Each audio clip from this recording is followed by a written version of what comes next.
tale worse than death. I was found, washed ashore on a beach. At the time, I was unconscious, and a man found me. He took me to the hospital where I awoke, and at that time, I thought for sure I was going to die. I was feeling deathly ill. However, a miracle must have been bestowed upon me, as over time I made a full recovery. But I found myself to be mute, and could not communicate for a while. After a month, and the gentleman returning day after day, even sometimes to bear gifts, I found myself over time entranced by his kindness. By the second month, I was talking again fluently. He would ask me my name. Strangely enough, I didn't remember. In fact, I couldn't remember the events in my life before the point of waking up at the hospital. "When I found you, there was a boat not too far away that had crashed into a rocky cliff. Were you on that boat? Did you fall? Was anyone with you?" He asked me all these questions, and I didn't have an answer for any of them. A year has passed since then, and I am now married to this man, my husband, Victor. Since I didn't know my name, he calls me Linda. I am not someone that takes generosity for granted. Victor is a man of high morals and kindness. It's because of this that I don't care for certain people. For instance, Dennis, the doorman, at first glance seems nice enough, but at one point he admitted to me that he holds parties in the mansion when Victor is away. The gardener, Albert, will tell Victor he hasn't been compensated just so he can get paid for the same job twice. Finally, there is Rachel, who is an exceptional cook when she wants to be, but she will grow lazy and preheat frozen meals that only take 20 minutes at most to make, and still expects to get paid for a full day's worth of work. I told all these things to my husband, who would only reply with, "Worry not, we all make mistakes." It was his money after all, but I told him, "You can't let people take advantage of you.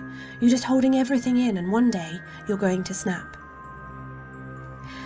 Even though we were more than prosperous, my husband did not care too much for technology at home, and to be honest, I couldn't care less either way. We didn't have much in the way of computers or TVs, and I did not have a cell phone. My husband always had clients from his work come to our home. One day, the gates outside opened, and a vehicle made its way inside. Victor was at the door and began to open it. I tried to make my way down at a steady pace, and down 4 flights of stairs. These stairs were of marble, so falling over would be most unforgiving. By the time I caught up to my husband, the gentleman of the vehicle made his way into our home. The client's name was Michael Watson. I knew because this wasn't the first time he had visited our home. He may have dressed the part of a gentleman, but he certainly didn't act like one. Michael didn't even shake hands with Victor. Instead, he told him, "If you knew how to do your job, I wouldn't be in this mess." Then he rushed off into the dining room. During their discussion, I set out coffee. I overheard Michael talk about how he thought my husband didn't present his part of the case well enough. "Michael, you broke into a pawn shop in the middle of the night and stole $30,000 worth of merchandise. You didn't wear any kind of disguise to hide your identity, and the cameras recorded everything you did. This doesn't look good for you. There is a thing called loopholes. Find 'em. I shouldn't have to tell you this. Find something, or I will replace you with a lawyer that actually has talent." It felt more of an excuse to insult my husband than a business meeting. When it was over, and Michael had left, I reassured Victor that he was an excellent lawyer and reminded him that he had never lost a case. He seemed puzzled for a while, but finally a smile rose from him, and he went off to carry on his day. Sometimes Victor worked late into the night, so I was usually asleep before he would return home. One night, I had a wicked dream. A hideous creature chased me down and backed me into a corner. A creature so hideous and scary that it couldn't exist, yet in the dream it felt so real. It told me to leave the house and to leave my husband because something bad was going to happen. It said I only had 7 days to decide. If after 7 days I was still here, something awful will happen. Its eyes were bloodshot, and as it crept up to me, I woke up screaming. Victor was there, and he asked me what was wrong, so I told him all that weighed upon my heart. "I am here to protect you, Linda. A dream is just an illusion of the mind, and nothing more." The days passed, and I got closer to the realization that my husband was right. I had nothing to fear. Before long, those 7 days had come and gone. In the middle of the night, I woke up to the sound of my husband returning home. I was about to get out of bed, but terror instilled and captured me. The creature that I saw in my dream was now staring at me in the mirror. It didn't move, only looked at me, and more than 5 minutes must have passed. I got out of bed and raced out of the room. However, when I got to the stairs, I stopped before I even made it down the first flight. As I looked down, Victor was there, but he was dragging in a dead body. I held my tongue and tried to gather my wits, quickly turning a corner so that I would not be seen. I could hear the footsteps and see the shadow of my husband in the dim lighting. I peeked round the corner and knew I'd not dare make my way down the steps. I don't know who this wicked man is or what he has done with my dearest Victor. Surely things could not be what they seem. I heard the creaking of a door slowly opening, a light turn on, and the shadow of my dearest on the wall. A range of emotions filled my heart: doubt, despair, even a great sense of uneasiness.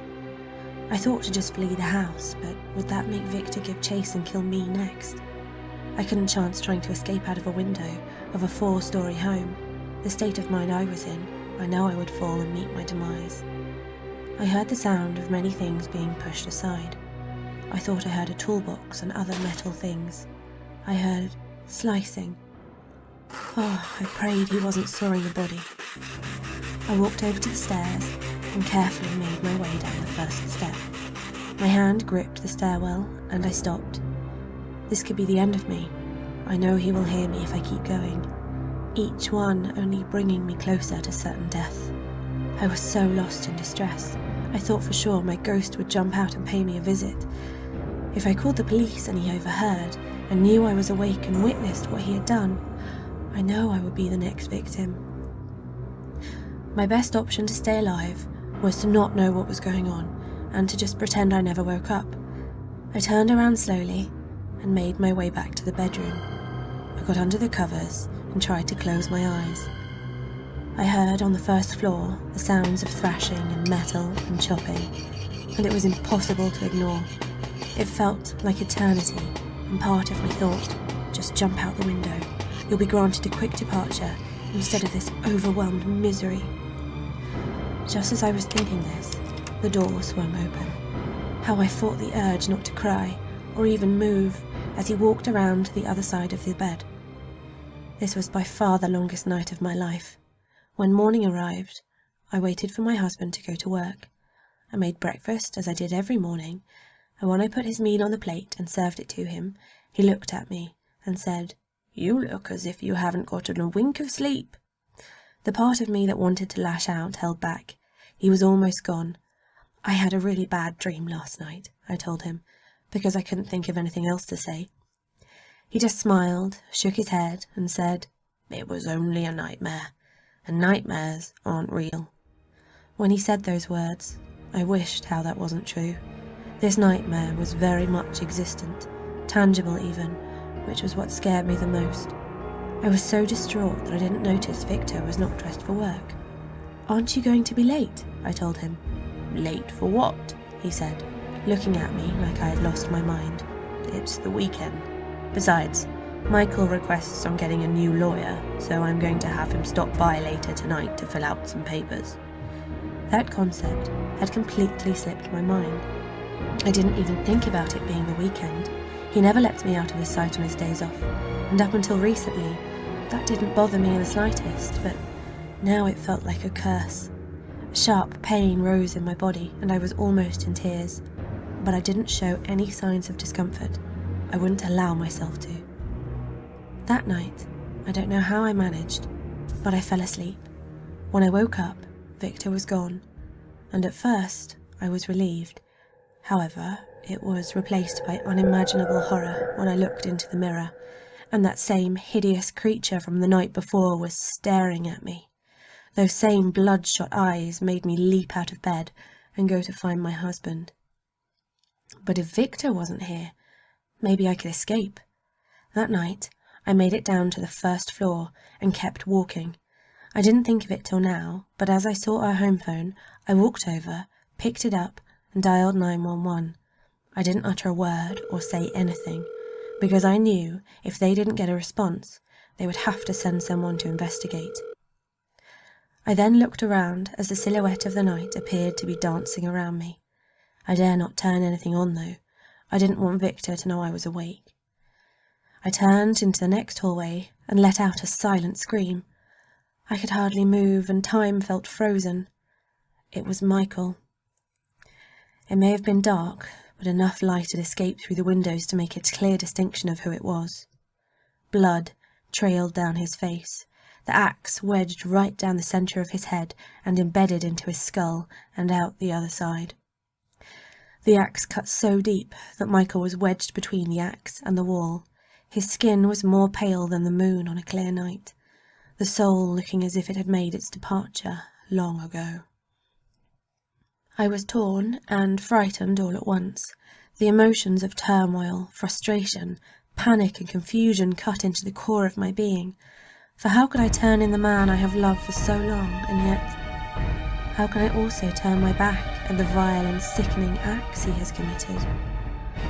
I was slowly winding down, and breaking anxiety seized up my heart. If I did nothing, maybe something more ill, more foreboding would happen. I looked around. A thunderous scream was echoing all through the home. It wasn't until I realised I was the one screaming that I knew just how truly twisted of a tribulation I was consumed in. And out of all the nightmares that have ever passed, why couldn't this one? Why was this my reality? Taking such a decision against my own equal was a task I could not bear. But bear it I must. The only reason I could move again was because my body was more alarmed by what might happen if I stayed. When my feet managed to work again, I walked until I could no longer see the sight of the corpse. So cautiously, I walked the halls, all the more terror-stricken than I was before. The paintings in the dark of the hallway did not help matters. They looked even more frightening. Chills ran up my spine as I made my way through. My only solace was that Victor was nowhere in sight. But I found this just as disturbing. If I didn't know where my husband was, then he could be anywhere. I walked into the dining room, and it was there my blood froze.